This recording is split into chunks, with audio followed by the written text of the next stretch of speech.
आप सभी का लॉ एस्पायरेंट्स विथ्स एकेडमी में स्वागत है। इस वीडियो को शुरू करने से पहले कृपया सब्सक्राइब बटन दबाएं और अधिक अपडेट के लिए हमारे चैनल को फॉलो करें। हेलो सर, यदि जजमेंट्स में आर्टिकल 141 के तहत कानून की शक्ति है तो लेजिस्लेचर का क्या उपयोग है? मुझे स्पष्ट कीजिए सर। नहीं, आप कॉन्सेप्ट्स को गलत समझ रहे हैं। चलो हम संविधान की 3 बेसिक कॉन्सेप्ट्स के बारे में बात करते हैं, जो जुडिशियल रिव्यू, जुडिशियल एक्टिविज्म और जुडिशियल रिस्ट्रेंट है। सबसे पहले जुडिशियल रिव्यू की कॉन्सेप्ट के बारे में बात करते हैं, जिसे अमेरिका से लिया गया है और जिसे पहली बार मार्बरी वर्सेस मेडिसन के ऐतिहासिक मामले में मान्यता दी गई थी। मूल रूप से जुडिशियल रिव्यू सर्वोच्च न्यायालय सुप्रीम कोर्ट द्वारा संवैधानिकता कॉन्स्टिट्यूशनैलिटी के आधार पर संसद द्वारा पारित किसी भी कानून की समीक्षा रिव्यू करना है, क्योंकि सर्वोच्च न्यायालय सुप्रीम कोर्ट संविधान का फाइनल इंटरप्रेटर है। भारत में जुडिशियल रिव्यू का मुख्य स्रोत आर्टिकल 13 क्लॉज 2 है, जो संसद को मौलिक अधिकारों फंडामेंटल राइट्स का उल्लंघन करने वाले कानून को बनाने से रोकता है। जुडिशियल रिव्यू के अन्य महत्वपूर्ण आर्टिकल्स आर्टिकल 32 और 226 हैं, जो सुप्रीम कोर्ट और हाई कोर्ट के रिट जुरिस्डिक्शन का प्रावधान करते हैं, और आर्टिकल 31B है, जो सुप्रीम कोर्ट को 9th शेड्यूल के पहलुओं की रिव्यू करने का अधिकार देता है। इसे विस्तार से समझने के लिए कृपया I.R. Coelho versus union of India के केस को देखें। इसके बाद जुडिशियल एक्टिविज्म है, जो नागरिकों के अधिकारों की सुरक्षा और समाज में न्याय को बढ़ावा देने में कोर्ट द्वारा निभाई गई सक्रिय भूमिका को दर्शाती है।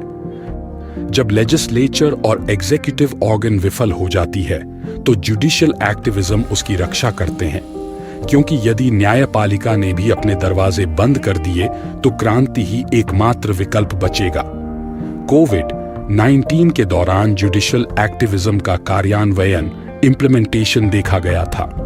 कोविड-19 में ऑक्सीजन क्राइसिस के मामले में सुप्रीम कोर्ट ने राज्यों को मेडिकल ऑक्सीजन एलोकेशन के लिए और केंद्र सरकार का मार्गदर्शन करने के लिए 12 सदस्यीय राष्ट्रीय कार्यबल नेशनल टास्क फोर्स का गठन किया था, और यह भी कहा था कि national task force NITI Aayog, गृह मंत्रालय, एम्स और स्वास्थ्य सेवा अथॉरिटी के वरिष्ठ अधिकारियों के साथ काम करेगा।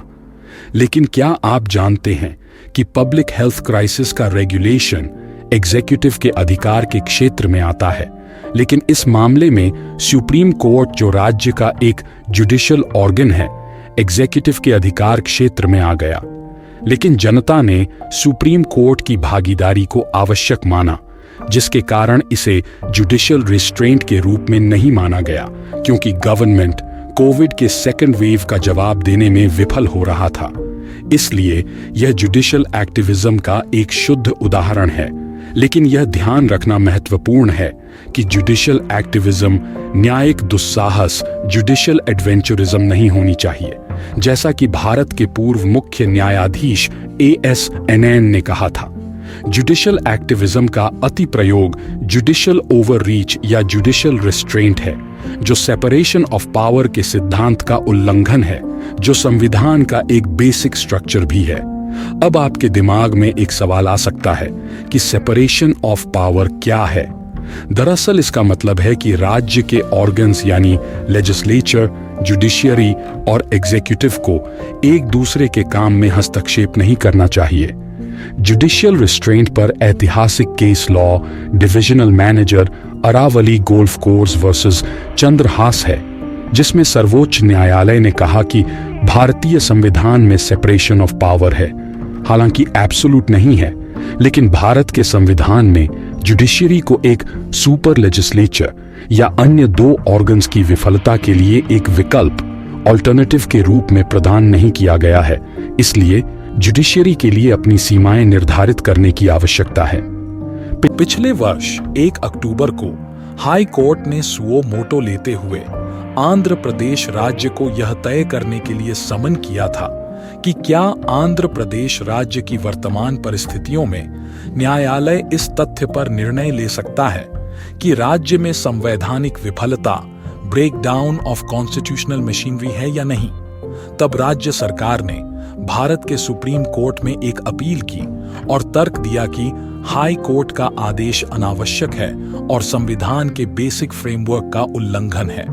राज्य ने कहा कि संवैधानिक फ्रेमवर्क के तहत यह तय करना अदालतों का काम नहीं है कि किसी राज्य में संवैधानिक विफलता है या नहीं, और यह पावर विशेष रूप से राज्य के राज्यपाल को दी गई है जो स्टेट एग्जीक्यूटिव ऑर्गन का हिस्सा है।